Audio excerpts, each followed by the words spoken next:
कहे कबीर दे तू जब लग तेरी दहे, दहे खे हो जाएगी कौन कहेगा दहे। सच साहेब, आज के दोहे से हमें क्या समझने को मिलता है कि जब तक हमारे पास ये दय है तब तक हमें दान पुण्य और सत्य कर्म करने चाहिए। अगर हम अपने जीवन में सही मार्ग और सही दिशा की ओर नहीं चलते हैं तो हम ईश्वर की प्राप्ति किस प्रकार कर पाएंगे। ईश्वर की प्राप्ति के लिए हमें अपने जीवन में सही मार्ग और सही दिशा की ओर चलना चाहिए और दान पुण्य और सत्य कर्म करना चाहिए, तभी हम ईश्वर की प्राप्ति कर पाएंगे। और ये ज्ञान तो गुरु के द्वारा ही मिलता है और आज के दोहे से यही समझने को मिलने वाला है। तो कृपया करके पूरा सुनना और ध्यान पूर्वक सुनना, तभी आप इस दोहे को अच्छी तरीके से समझ पाओगे। कबीर साहब जी का दोहा। कहे कबीर दे तू जब लग तेरी दहे, दहे खे हो जाएगी कौन कहेगा दहे। कबीर साहब जी कहते हैं, जब तक तेरे पास दय है तब तक तू दान करता जा। जब तेरी दय से प्राण निकल जाएंगे तो ना ही तेरी यह सुंदर दय रहेगी और ना ही तू, फिर तेरी दय मिट्टी में मिल जाएगी और दय दय नहीं कहलाएगी। कबीर साहब जी ने हमें इस दोहे में क्या समझाया है, जब तक तेरे पास दय है तब तक तू दान करता जा। जब तक आपके पास ये दय है तब तक हमें दान पुण्य और सत्य कर्म करने चाहिए। अगर हम अपने जीवन में सही मार्ग और सही दिशा की ओर चलते हैं तो हम ईश्वर की प्राप्ति कर पाएंगे। ईश्वर की प्राप्ति किस प्रकार हो सकती है, जब हम अपने जीवन में दान पुण्य और सत्य कर्म करते हैं तभी हम ईश्वर की प्राप्ति कर सकते हैं। और बिना गुरु के अगर हम दान पुण्य भी करते हैं तो वो निष्फल हो जाता है। इसीलिए हमें अपने जीवन में गुरु बनाना चाहिए, क्योंकि गुरु के द्वारा ही हमें ज्ञान मिलता है। फिर हम अपने जीवन में सही मार्ग और सही दिशा की ओर जा पाते हैं, कभी हम अपने मार्ग से नहीं भटकते हैं। इसीलिए हमें गुरु के नियमों का पालन करना चाहिए और सही मार्ग और सही दिशा की ओर चलना चाहिए, तभी हम ईश्वर की प्राप्ति कर पाएंगे। गुरु हमें यह बताते हैं कि हमें किस प्रकार अपने जीवन में चलना चाहिए। हमें अपने जीवन में दान पुण्य और सत्य कर्म करने चाहिए और हमें अपने जीवन में जितना हो सके अच्छा ही करने का प्रयास करना चाहिए। अगर हम अपने जीवन में गलत मार्ग पे चलते हैं तो हम ईश्वर की प्राप्ति नहीं कर सकते। हमारे लिए उचित क्या है अनुचित क्या है इसका भान तो गुरु के द्वारा ही होता है और हमें यह समझना चाहिए कि हमारे लिए उचित क्या है अनुचित क्या है, हमारे लिए क्या सही है क्या गलत है, इसका निर्णय हमारे ऊपर ही निर्भर करता है। अगर हम अनुचित करते हैं गलत करते हैं तो उसका परिणाम भी हमें ही भोगना होता है। हम जैसा अपने जीवन में कर्म करते हैं उसका परिणाम हमें अवश्य ही भोगना पड़ता है। इसीलिए हमें अपने जीवन में अच्छे कर्म करने चाहिए और सही मार्ग और सही दिशा की ओर चलना चाहिए। जितना हो सके हमें अच्छा करने का ही प्रयास करना चाहिए और हमें अपने जीवन में दान पुण्य और सत्य कर्म करना चाहिए और अपने जीवन में गुरु बनाओ। गुरु बनाओगे तभी आप ईश्वर की प्राप्ति कर पाओगे और अपने जीवन में सही मार्ग और सही दिशा की ओर चलना। जब तेरी दया से प्राण निकल जाएंगे तो ना ही तेरी यह सुंदर दय रहेगी और ना ही तू, फिर तेरी दय मिट्टी में मिल जाएगी और दय दय नहीं कहलाएगी। जब आपकी दय से प्राण निकल जाएंगे तो ना ही यह सुंदर दय रहेगी और ना ही हम रहेंगे।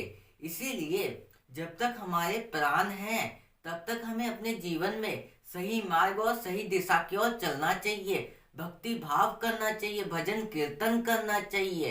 अगर हम अपने जीवन में भक्ति भाव नहीं करते हैं तो हम ईश्वर की प्राप्ति नहीं कर पाएंगे। हम अपने जीवन में सही मार्ग और सही दिशा की ओर नहीं जा पाएंगे और सही मार्ग तो हमें गुरु के द्वारा ही पता चलता है। फिर हम अपने जीवन में सही मार्ग और सही दिशा की ओर जा पाते हैं। जब तक प्राण है तब तक अपने जीवन में अच्छे कर्म करो, सही दिशा की ओर चलो, कभी अपने मार्ग से मत भटको। अगर आप अपने मार्ग से भटकते हो तो आप ईश्वर की प्राप्ति नहीं कर पाओगे। ईश्वर की प्राप्ति करने के लिए हमें अपने अंदर के सारे दुर्गुणों को त्यागना होगा। हमें अंदर कोई भी बुराई नहीं रहनी चाहिए, तभी हम ईश्वर की प्राप्ति कर पाएंगे। जितना हम अपने जीवन में दान पुण्य और सत्य कर्म कर सकते हैं उतना करो, क्योंकि अगर हम अपने जीवन में सत्य कर्म करते हैं या दुष्कर्म करते हैं, उन दोनों का परिणाम हमें अवश्य ही भोगना पड़ता है। क्योंकि सत्य कर्म हमें शुभ फलों को भोगने के लिए प्रतिबंधित करते हैं और दुष्कर्म हमें अशुभ फलों को भोगने के लिए प्रतिबंधित करते हैं। इसीलिए हमें अपने जीवन में कर्मों का ध्यान रखना चाहिए कि हमारे लिए क्या उचित है, क्या अनुचित है। हमें अपने जीवन में उचित कर्म करने चाहिए। अगर हम उचित कर्म करते हैं तो हम ईश्वर की प्राप्ति कर पाएंगे और कभी भी हम अपने मार्ग से नहीं भटकेंगे। अगर हम अनुचित कर्म करते हैं, दुष्कर्म करते हैं, तो उसका परिणाम हमें अशुभ फल ही भोगने पड़ेंगे। इसीलिए हमें अपने जीवन में अच्छे कर्म करने चाहिए, तभी हम ईश्वर की प्राप्ति कर पाएंगे। जब आपके शरीर से प्राण निकल जाएंगे तो ना ही यह सुंदर देह रहेगी और ना ही हम, फिर यह देह मिट्टी में मिल जाएगी और देह देह नहीं कहलाएगी। जब तक हमारे पास यह शरीर है तब तक हमें अपने जीवन में भक्ति भाव भजन कीर्तन करना चाहिए और सही मार्ग और सही दिशा की ओर चलना चाहिए, तभी हम ईश्वर की प्राप्ति कर पाएंगे।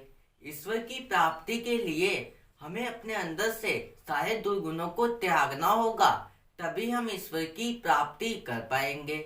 ईश्वर की प्राप्ति के लिए हमें संतों के वचनों को ध्यान पूर्वक सुनना होगा, गुरु के नियमों का पालन करना होगा, तभी हम ईश्वर की प्राप्ति कर पाएंगे।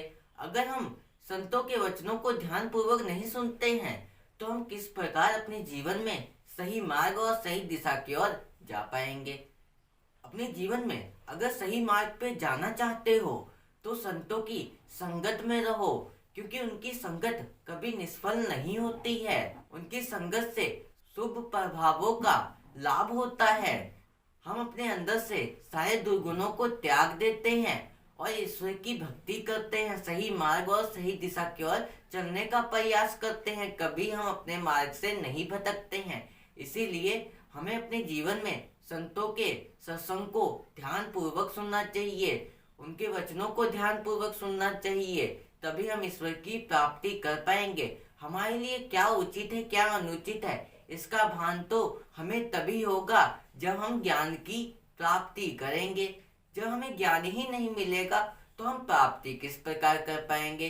इसीलिए साधु संतों के वचनों को ध्यान पूर्वक सुनो और अपने जीवन में गुरु बनाओ, भक्ति भाव करो, भजन कीर्तन करो, कभी अपने मार्ग से मत भटको और अपने जीवन में कर्म भी करो, क्योंकि हमें ऐसा कोई कर्म करना चाहिए जिससे हमें मृत्यु के बाद भी याद रखा जाए। ऐसा कोई कर्म करना चाहिए, क्योंकि ये जीवन मिला है तो जीवन कुछ करने के लिए मिला है, कुछ पाने के लिए मिला है, उन्नति करने के लिए मिला है। तो अपने जीवन में कर्मों को भी मत भूलो, भक्ति भाव भी करो, भजन कीर्तन भी करो, सही मार्ग पे भी चलो और अपने जीवन में कर्म भी करो। क्योंकि संतुष्टि धन दौलत से नहीं मिलती है। हम जितना चाहे धन कमा लें, पर हमें यही होता है कि हम और कमाएं, पर संतुष्टि नहीं मिलती है। इसीलिए अपने जीवन में कर्म भी करो और भक्ति भाव करो, भजन कीर्तन करो, संतों के वचनों को ध्यान पूर्वक सुनो, सत्संग को सुनो, तभी आप ईश्वर की प्राप्ति कर पाओगे। संतुष्टि तो भक्ति भजन कीर्तन से मिलती है और किसी चीज से भी संतुष्टि नहीं मिल सकती है। आप इस संसार में जितना मर्जी धन संपत्ति कमा लो, पर आप उससे संतुष्ट नहीं हो सकते हो। आपके अंदर ये रहता है कि और कमा लूं, इसीलिए उससे आपको संतुष्टि नहीं मिल पाती है।